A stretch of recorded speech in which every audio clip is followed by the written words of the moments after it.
This episode of Liberty Lines is brought to you by... It is important to understand that the Constitution does not create rights for anyone. It simply serves as a grant of power to and a blueprint for the structure of the federal government.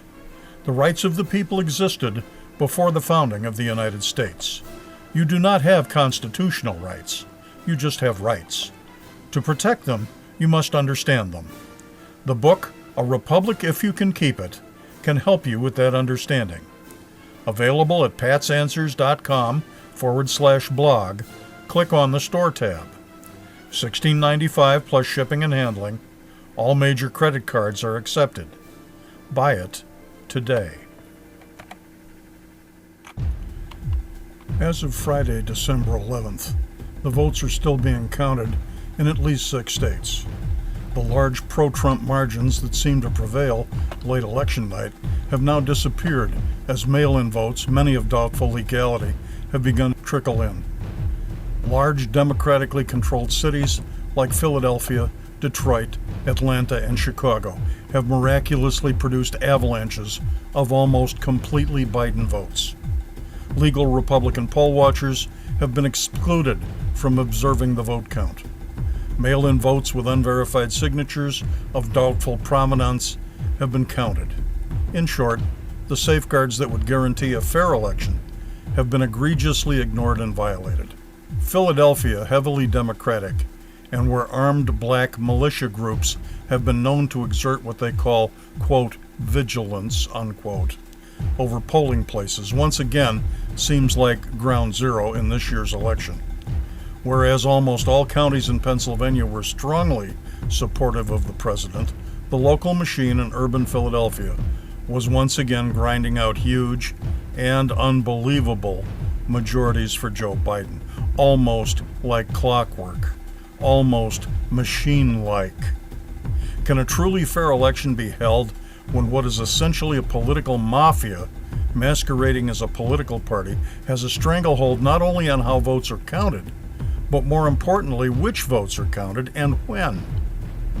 Is this what has become of the American Republic? President Trump may well lose this presidential election, but if he does, there will always be a lurking and burning question. Is this really what happened? Was not this election, in fact, stolen? Let's assume that Biden will finally win, perish the thought, which of course is still quite debatable at this point, with legal contests looming. Some pundits have sought to reassure us that Republicans will continue to control the Senate and will have at least 5 to 7 additional seats in the House of Representatives, a potential break on Biden's presidency. Yet, doubts about just how strong in resistance this congressional opposition, this GOP establishment, will be to a President Biden are not at all unreasonable, given the past inglorious history and cowardice of our Washington representatives. But beyond all this, what is becoming ever so clear and evident is that the nation we call the United States of America has now become, de facto, 2 countries, with populations which not only disagree fundamentally with each other, but cannot communicate or talk with each other at all. They, we, speak entirely different languages. They, we, think in entirely different ways, and those differences are growing wider and more irreconcilable, not less so.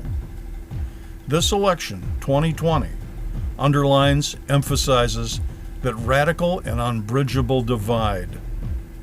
Throughout this year, there has been increasing talk of some type of nationwide separation, regional secession, as the only means to avoid continued, heightened, and potentially violent conflict.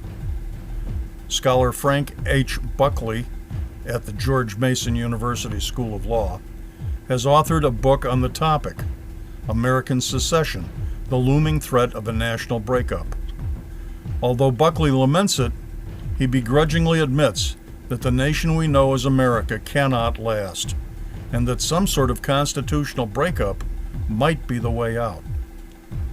The time for that serious discussion and on a national level has arrived. When two people are about to come to blows, it is best to separate them. Secession could do that for a deeply dysfunctional and hate-filled America. This has been Liberty Lines.